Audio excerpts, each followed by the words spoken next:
What's going on? What's going on? Brutus here, bringing you a war recap video between Team WBT and a CWL invite team faked Wrgsm, where it was a random match and Team WBT fell just short by 2 stars and about 4%.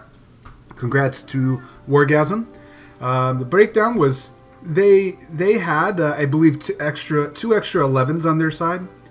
Or was it one? Hulk is a 10. No, just one. Maybe it's one. They had an extra Town Hall 11. I could have sworn one of these was a 10.5, but it doesn't matter. It was a great war. So congrats to them. What they did was they doubled our top 11s on the left side, and then cleared all but 3 of the Town Hall 10s. And then for Team WBT, doubled the top 11s and left, and the 4th one there. And left 1, 2, 3, 4 Town Hall 10s uncleared. So very, very close war. And I could have sworn this guy right here, Ghost. I don't know if that's the same Ghost that was in One Hive, but if it is, I hope all is well with you, buddy. Just because I know everyone has different in-game names and can be somewhat similar. If it is you, buddy, I hope you're getting better at predicting the live 3s. Kind of an inside joke when he was in One Hive. He used to always say, "Oh, it's an early 3," and it would end up like not defending and vice versa. So I called him Miss Cleo. Anyway, I hope it's him, and I hope the message reaches him and he's doing well. Let's get into the a little bit of the breakdowns. So. Not kind of a miss on the 3rd Town Hall 11 for Team WBT, although perfect for the other 2 with Stinger, Mike, and Fam. And then I don't believe there were any. Wow, Joshella kind of missed out on an attack there. Didn't even notice that. Wow, we definitely missed a few. There was one 10v10 with number 9 there. I could have sworn 9 was a 10 on 9, but maybe I'm wrong. So nice job there. And if you take a look at faked Wrgsm, they also stumbled a little bit on the dip game. And then for 10v10s, looks like they had one down here with Cristiano. So let's look at the replays now. Starting off with looking at my notes, what I wanted to show was number 3 and 4. So we have DrWewe. Really tough base. Doing a stoned Gobo. This is probably one of 3 major main type of army comps that I personally use as well to try to double a Town Hall 11. Everything depends on the base, of course, but the you are risking dealing with that Eagle artillery being activated. And then bringing down as much as possible before my army, what happened to my army, starts happening. As you see that Eagle activation's already is melting down on the golems here. But he had enough time and push with the rage and the jump to get to that easily placed, easily accessible rather, with that jump in order to get to the Town Hall, and makes quick work of that 1st star. And he has enough troops healthy enough at this point, plus the Queen ability to guarantee that deuce. And that's really what you're looking for with that 10v11 game. You could you could expect to see a little bit more of this type of strategy. I know some people have been asking for 10v11 content. And talking points about it. It's kind of scary, and there's some pros and cons to it, and there are some scouting things that you look for. As you see, he almost lost almost all of his bowlers with the setup of those giant bombs like that in the core, but nevertheless, DrWewe pulls down that deuce. Nice job, bud. We'll continue to move down to Ghost. And we have Hulk, a.k.a. Dcell. This is his max Town Hall 10. And again, a stone Gobo, but he, instead of some baby dragons for that percentage, he brings 3 Valkyries. And I believe he also wants to use some of that Valkyries for some funneling purposes, although bowlers do such a great job with funneling. As you take a look here, that 1 Golem, 5 bowler combination with an investment of a Rage really clears out the funnel for the main attacking troops of your remaining tankage, which is usually 1 golem, or it could be 6 giants, depending on what your flavor is and what the base layout might be. You don't always need a freeze, but in this aspect, he's going into the teeth of an Infernal Tower with a Golem rather than 6 Giants soaking up those streams. So he freezes it, rages it, gets easy access to that Town Hall. Still BK ability in hand, and he uses it late in the game. And Stu has a Queen ability in hand. As you see at the top side up here, he uses that BK ability with Valkyries just to ensure he gets that percentage. And that's what I really liked about this. And sorry I didn't zoom out fast enough.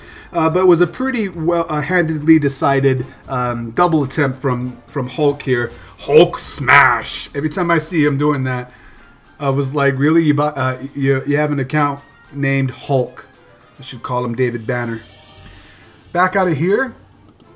Let's go down to some 9-on-9s. In fact, you know what? I want to go to some 10-on-10 action rather.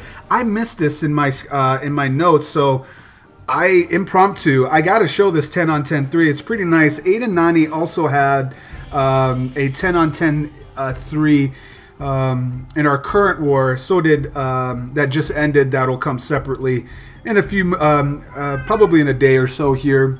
But really nice. Doing a bitch attack, double jump, 2 rages, and a freeze for the back end Inferno, or front end rather. Guess he wants to keep his bowlers all healthy coming in, and if you noticed, he actually freezed the CC troops coming in as well, which I thought was really gangster.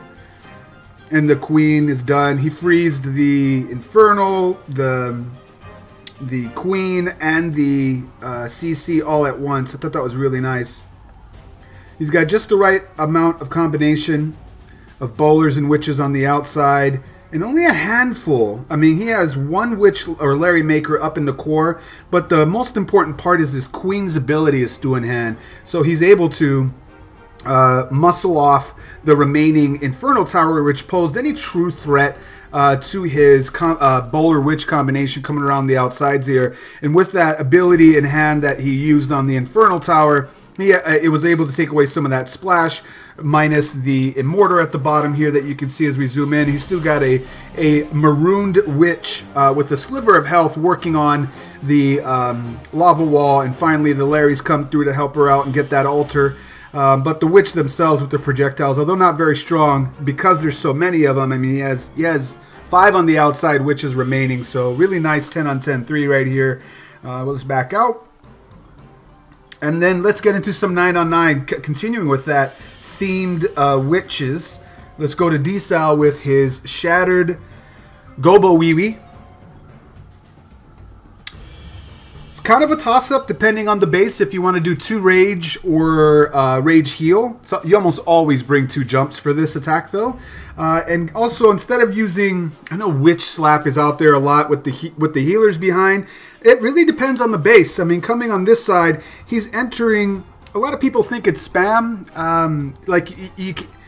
I feel like the word spam on an attack is an indication or suggestion, no skill. I just disagree. Except miners pre-update. That was definitely no skill. You just had to not fall asleep. But anyway, I digress. What I'm getting at is you can't just drop all your witches and bowlers in a nonchalant fashion and it'll clear. That won't happen with this attack. So you do have to use the right attack on the right base, create the funnel just right, and some people fail at that. And also, decide the spell count correctly. Should you go 2 rages or bring a heal? Which side do you enter on? Seeing all the splash damage with that bomb tower, as well as the wizard tower, were on the front end of that.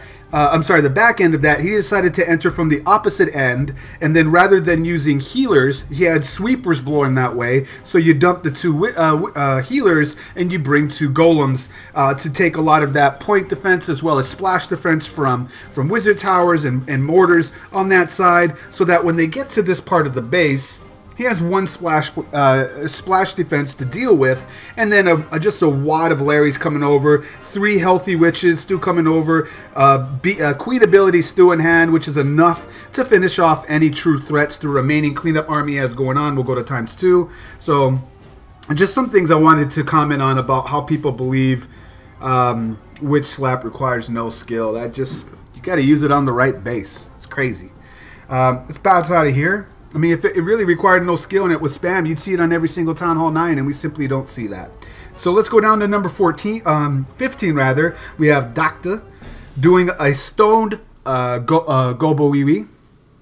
We just saw a shattered. Again, that army composition, 2 jump, 1 rage, 1 heal. And watch where he enters onto. He uses, rather than with the healers that would go around the outside, they could get picked off by these island defenses. I'm sorry, defenses just behind the wall like that as they stall out.